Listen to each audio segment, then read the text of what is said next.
გაზაფხულია და მინდა ერთი ნატურალური და თქვენი ოჯახის ჯანმრთელობისთვის საოცარი რეცეპტის მომზადება მოასწროთ, რომელსაც ქვემოთ შემოგთავაზებ, მაგრამ ჯერ გაგიმხელთ, რომ დღევანდელ ჩვენს ვიდეოს ბაბუაცვერას მივუძღვნით.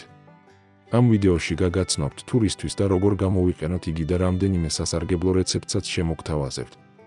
ბაბუაცვერას პირველი სარგებელი არის ის, რომ ის ანტიოქსიდანტების მდიდარი წყაროა. ანტიოქსიდანტები მუშაობენ თავისუფალი რადიკალების მავნე ზემოქმედების გასანეიტრალებლად.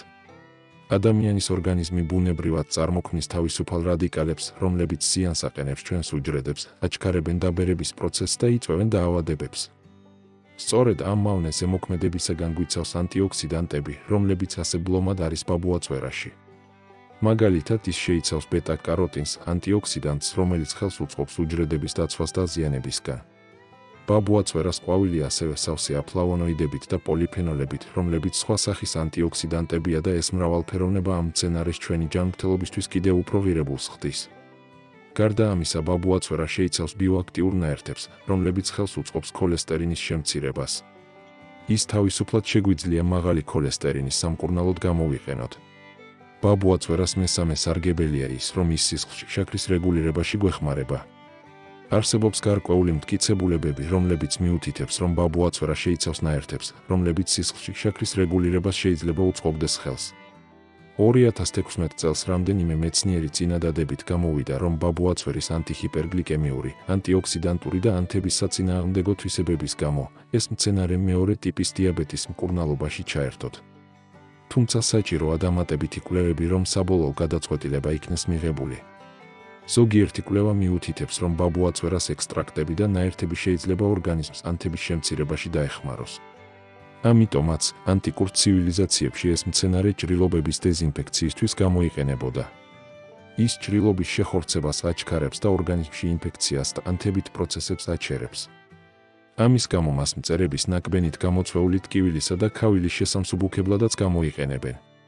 საამისოდ მცენარის ღეროდან ან ფესვიდან გამონაყოფი წვენი წაისვით ნაკბენზე. თუ ეფექტი ძალიან სუსტია, შეგიძლიათ მთელი მცენარე დააბლენდეროთ, გააგრილოთ და ნაკბენ ადგილებზე წაისვათ. ბაბუაცვერას კიდევ ერთი ეფექტი არის ის, რომ ის არტერიულ წნევას ამცირებს. ეს იმიტომ, რომ ბაბუაცვერას ფოთლები კალიუმის კარგი წყაროა. არსებობს კლინიკური მტკიცებულება, რომელიც აჩვენებს, რომ კალიუმს არტერიული წნევის შემცირება შეუძლია. მაგალითად, 15-მა რანდომიზებულმა კონტროლირებადმა კვლევამ დაადგინა, რომ ადამიანებს, რომლებიც ყოველდღიურად იღებდნენ კალიუმის დანამატს, არტერიული წნევის მნიშვნელოვანი შემცირება აღენიშნებოდათ. ბაბუაცვერას გარკვეული ტიპის კიბოს რისკის შემცირება შეუძლია. კვლევებმა შეისწავლეს კიბოს ზრდაზე ბაბუაცვერას გავლენა და დაადგინეს, რომ ის გარკვეული სახის კიბოს ზრდას აფერხებს, მაგალითად ანელებს ღვიძლის კიბოს განვითარებას. იგივენაირად მოქმედებს ის ნაწლავის კიბოს, ძუძუს კიბოს, პანკრეასის კიბოს და პროსტატის კიბოს მიმართაც. ჯერ არ არის დასრულებული მუშაობა და მეცნიერებმა მეტი კვლევა უნდა ჩაატარონ, რათა დაადგინონ, თუ როგორ ჩართონ ეს მცენარე კიბოს მკურნალობაში. ბაბუაცვერა ასევე აძლიერებს იმუნურ სისტემას.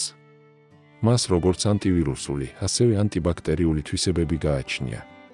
მაგალითად, 2014 წლის ერთ-ერთმა კვლევამ დაადგინა, რომ ბაბუაცვერა ხელს უწყობს B ჰეპატიტის ზრდის შეზღუდვას როგორც ცხოველის, ისე ადამიანის უჯრედებში. თუმცა საჭიროა მეტი კვლევის გაკეთება, რათა ბაბუაცვერას იმუნურ სისტემაზე გავლენის სრული მასშტაბები ბოლომდე დადგინდეს. ბაბუაცვერა ასევე გვეხმარება საჭმლის მონელებაში.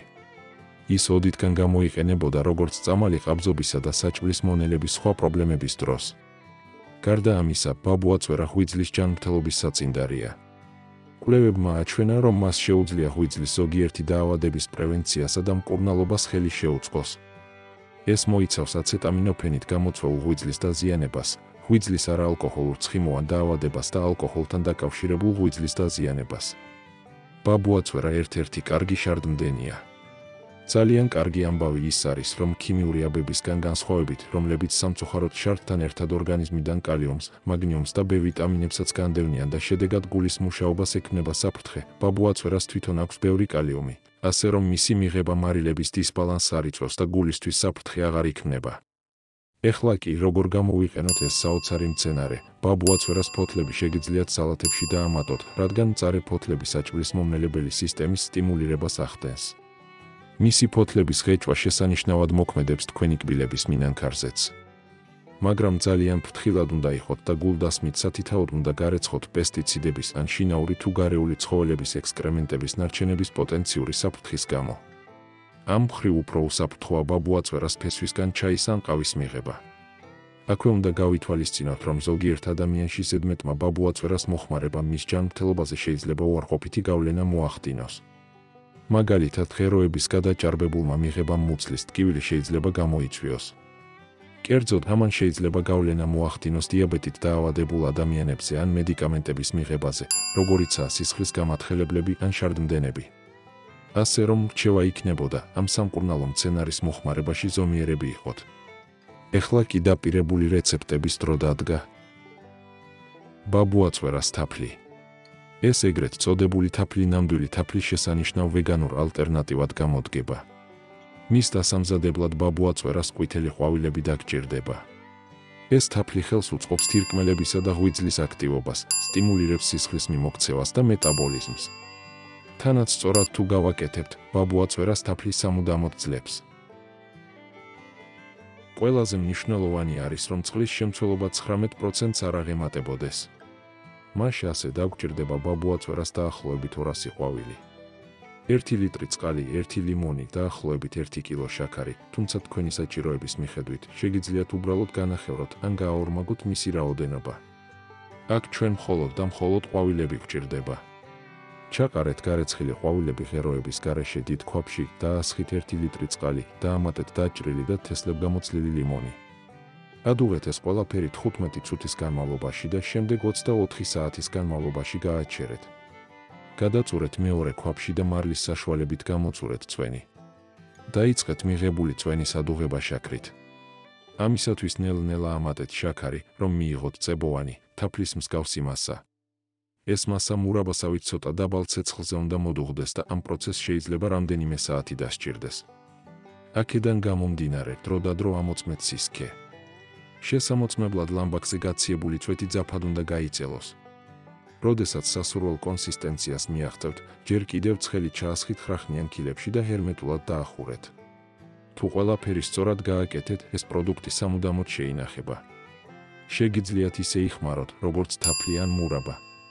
მაგალითად ჩაის დასატკბობად. მეორე რეცეპტი, რომელსაც დღეს შემოგთავაზებთ, არის ბაბუაწვერას ფესვების ჩაი. ეს სურნელოვანი მცენარეული ჩაი უამრავი დაავადების წინააღმდეგ საბრძოლველად გამოგადგებათ.